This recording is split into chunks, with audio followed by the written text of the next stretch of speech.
हूँ ब्रिगेडियर साहब, इस पूरी वॉर में भारतीय सेना के को सीखने के लिए क्या है, खासतौर पर अमेरिका और इजराइल के संयुक्त ऑपरेशन, उसकी सटीकता, ईरान पर विध्वंसक कार्रवाई। लेकिन मैं एक चीज जो देखकर सर मैंने महसूस किया कि ठंडे दिमाग से बनाई गई स्ट्रेटजी कभी कभी कितनी कारगर होती है। खासतौर पर ईरान की दो स्ट्रेटजी, एक मिडिल ईस्ट में खाड़ी देशों में जितने भी अमेरिकन बेसेस हैं जो दशकों तक $1 ट्रिलियन खर्च करके तैयार किए गए थे, आज की डेट में उनमें से कोई एक फंक्शनल नहीं है, सब सैनिक कर्मचारी हटाने पड़े। और मिडिल ईस्ट के देशों पर ईरान का अटैक, और दूसरा स्ट्रेट ऑफ हार्मूज की गर्दन दबा देना। ये उनको ऐसी स्ट्रेटजी है जो अमेरिका और इजराइल इससे निकल नहीं पा रहे हैं। एज ए मिलिट्री एक्सपर्ट आप क्या मानते हैं कि इस वार से हमें क्या सीखना चाहिए? नमस्कार मिश्रा जी। मैं ये मान के चलता हूँ कि अमेरिका और इजराइल ने जो ईरान को बहुत कम आंका है, क्योंकि ईरान हमेशा से जानता था कि कभी जो है अमेरिका और इजराइल मिलकर उन पर अटैक करेंगे, क्योंकि वो ये कहा करते थे कि भाई as far as they are concern उनको दोनों देशों को पूरी तरह समाप्त करना है, वो नहीं होने चाहिए। तो ये करीब 20 साल से तैयारी कर रहे थे। लेकिन जो उनकी मजबूत बात रही है, वो जानते थे कि उनकी कमजोरी क्या है। जैसे और पैनलिस्ट ने बताया कि वो जानते थे कि उनके पास एयरफोर्स इतनी मजबूत नहीं है, नेवी इतनी मजबूत नहीं है। तो उन्होंने जो अपने आप को मजबूत किया, मिसाइल टेक्नोलॉजी, आपकी जो है ड्रोन टेक्नोलॉजी, जो हमने ऑफ सिंदूर के दौरान भी देखा था जब हुआ था अपना बॉर्डर पे पाकिस्तान के साथ, उसको उन्होंने मजबूत किया। और वो ये भी जानते थे कि उनके जो टारगेट हैं, अमेरिका होते हुए अमेरिका तो नहीं पहुंच सकते, तो डियरेस्ट क्या है उनके लिए?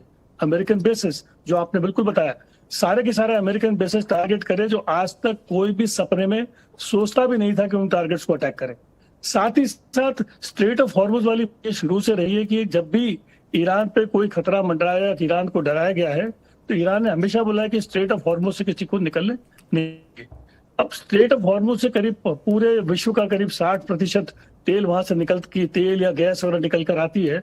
तो उसको रोकने से पूरे विश्व में फर्क पड़ेगा। वो जानते हैं कि अगर इस जगह को जाएगा और इनके तेल के जो आवाजाही को रोका जाएगा, तो कोई ना कोई पूरा अमेरिका के ऊपर जो दबाव बनाएगा, भाई आप जो वॉर चला रहे हैं, आप जो टारगेट कर रहे हैं, वो नहीं चल पाएगा।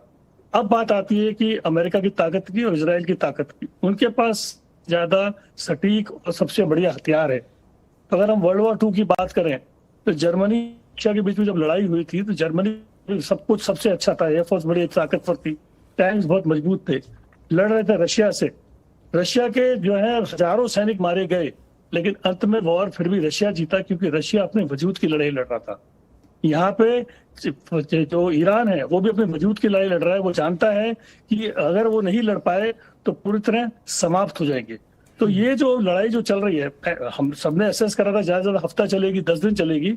जी, इस वार की टेक्नोलॉजी पर जो युद्ध हो रहे हैं, जिस तरह से इस युद्ध को लड़ा जा रहा है दोनों तरफ से, क्या हमारी मिलिट्री को भी इससे सीख लेना चाहिए कि फ्यूचर वॉर कैसी होती है? अमेरिका और इजराइल देश किस तरह के अटैक करते हैं? क्या हम बैकएंड में इसका एनालिसिस कर रहे हैं या नहीं कर रहे हैं?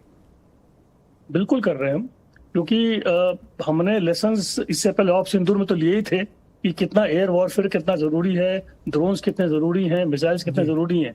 लेकिन असली लड़ाई जो लड़ी जाती है वो फाइनली होती है लैंड की लड़ाई होती है, जहां पर आपको जाके फिजिकली जो है टारगेट को कैप्चर करना है। वो यहाँ पे इनका नहीं हो पा रहा है, क्योंकि अमेरिका ने सोचा था कि अगर इनका पूरा का पूरा जो है लीडरशिप को खत्म कर देंगे, दूसरी लड़की को भी खत्म कर देंगे, उसके बाद जो है शायद वो जैसे वेनेजुएला में हुआ था वैसे यहाँ पर भी हो जाएगा, लोग मान जाएंगे, लोग सड़कों पर आ जाएंगे। वैसा एक्चुअली ये सोच रहे थे कि जनता बगावत कर देगी और रिजीम को पलट देगी। दैट वो असेसमेंट जो आपने बात कही ना, करोरी सिंह जी ने बड़ी इंपॉर्टेंट बात कही कि जो पर्शियन कल्चर और पर्शियन सभ्यता है ना, वो इतनी इनलाइटन है बौद्धिक मामलों में कि खतरे को ईरानियन ने इमीडिएट भांप लिया कि ये सिर्फ सत्ता परिवर्तन नहीं है, दरअसल ये अमेरिका और इजराइल के सामने सरेंडर है। इसलिए 1 महीने पहले जो जनता बगावत पर उतरी थी, खamenei के मारे जाने के बाद देखिए एकजुटता हो गई सब में, क्योंकि सब ये समझ गए कि एक्चुअली मकसद क्या है। वो मैंने बताया कि इनके वजूद की लड़ाई है। ये जानते हैं कि अगर ये नहीं हुआ तो पूरा का पूरा ईरान का नामो निशान मिट सकता हैगा, और उसी लिए लड़ रहे हैं। मेरा अभी ये मानना है कि अंत में अमेरिका को और इजराइल को कोई ना कोई ऐसे अपने कहेंगे जरूर कि हम जीते हैं, लेकिन कोई ना कोई बात करके इस कहीं युद्ध को रास्ता समाप्त निकालना करना पड़ेगा। पड़ेगा। शुक्रिया उनके लिए सर, बहुत हमारे महंगा साथ पड़ रहा कृपया है बने युद्ध। रहिएगा। हम इस